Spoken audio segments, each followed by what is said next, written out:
আজ ২৫শে বৈশাখ, কবিগুরু রবীন্দ্রনাথ ঠাকুরের জন্মদিন।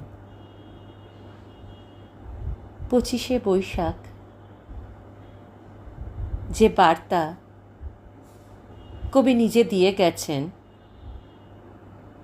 সেই বার্তাকে আরেকবার মনে করি তারই লেখনীতে।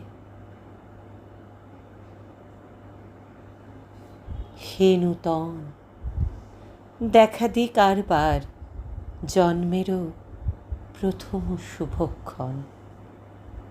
তোমারও প্রকাশ হোক, কুহেলিকা করি উদ্ঘাটন সূর্যের মতন।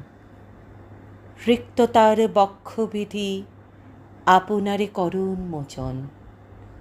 ব্যক্ত হোক জীবনের জয়, ব্যক্ত হোক তোমা মাঝে অসীমের চিরবিস্ময়। উদয়ে দিগন্তে শঙ্খ বাজে, মোর চিত্ত মাঝে চিরনূতনের দিল ডাক।